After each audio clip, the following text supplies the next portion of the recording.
Good morning, everybody. So I went ahead and just I'm recording, not didn't do a Facebook Live since it was giving me issues. Today I have a leadership meeting, so I need to go into the office. Um, so yes, I wanted to make sure I got this done early because in the afternoon I will be done and tired, and I'm sure you guys like to see videos early so you can kind of get pumped up and motivated for your day. So today is day one, and thank you for joining me because I really appreciate any positive feedback on this to make sure that I'm doing what you guys want to hear, and hopefully helping you get motivated. So today is day one of my Find Your Joy challenge. Over the weekend, I had a presentation over planned happenstance, and I will do some presentations over that later, but um, what kind of made me want to do this challenge was hearing some of the things that the women said that they wanted to do. And then after they said, oh, yeah, but I'm none of those now. And so that happens. Like we have these big, giant dreams when we're kids, or even as we go on, but then something happens. Someone tells us, like, nah, you might want to not do that. You might want to change what you're thinking, or like that's too far out there. And it's unfortunate. It's unfortunate that we hear that and we take that in and we believe it. I mean, I don't know that anybody ever told me my PhD was out of reach for me, or if they did, I didn't care. I knew that that's what I wanted. So, those things that inside of you that you're like, I don't care what anybody says, I'm going to do it. Take that same inspiration from yourself, because inspiration will always come from yourself. You're reaching out to see others doing what you want to do. And you're like, oh, I want to do that. But essentially, like, finally to get you going, it's you inside, right? Something inside of you is yearning for this. So don't forget that. Like, it's always been there. It's just a matter of, like, your light getting dim, and, hopefully this will help you spark it up again. So for day one, it's going to be very simple. I just want you guys to make a list, of about 5 things. You could do more, you could do less, of that you said that you were going to do when you were young.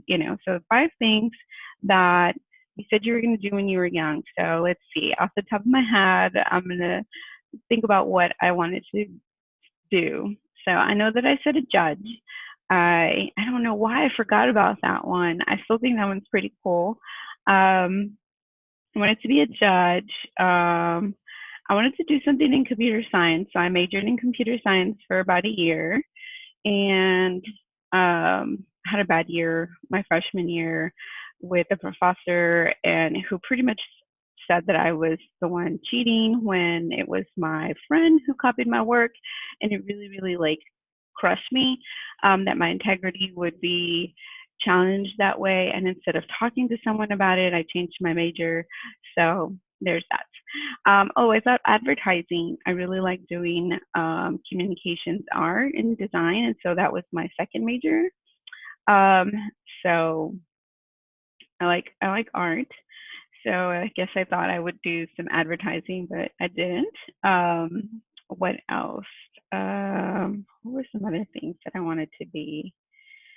I think that was about it. I don't think I had, oh, and I always wanted to be like a career counselor of some sort, because I always felt like I never had any type of guidance. And like I was telling a client last night, um, I always had bad advice. Oh my gosh, I'm sure you guys all have a story of some bad advice of, like, you should have trusted yourself in what you thought was right versus who you thought was an expert. Because remember, there's always going to be people who speak to you and tell you what they wish they had heard, versus, what you should have heard. Always listen to the key words that they're telling you. For example, in high school, I went to a counselor, and I was explaining to her that I wanted to take dual credit courses. My parents had no knowledge of any of it, so I never really went to them about it. So I went to the counselor who I thought would, give me the best advice for me. And she said, well, why do you want to take dual credit classes? And I said, well, I want to take them so that I can have some college credits. And she tells me, well, do you plan on going to a university? And I said, yeah, but I would like to go maybe to a community college first and then a university. And she told me, oh, no, don't go to a community college because people that go to community colleges don't finish. Mind you, she doesn't know anything about me. She doesn't know who I am. She doesn't know my determination. And that's what she's going to tell me. But as a child, right, as a child, I believed her and thought, okay, well, she knows what she's saying. So instead, she told me to take AP courses, which for me, they were very difficult because I just didn't have that academic drive for them. And I don't mean the courses were difficult. I mean, I made all A's usually, but I just didn't have that extra academic passion for it. For me, like I'm like, I'm okay with that. I'm okay with getting a 90. I'm one of those people. An A is an A. I'm good with the 90. I'm even good with the 89.9 because I will tell that to be a 90. But so remember, maybe she wished someone told her that. Maybe it took her longer to get her degree because she kept getting out of community college. Who knows the reason why she said that to me? So on your list, I want you to think about which ones you wrote down and then think about what made you smile about them. Whatever it was, make sure that you're writing to see what it is that is making you smile about the things that you're writing down.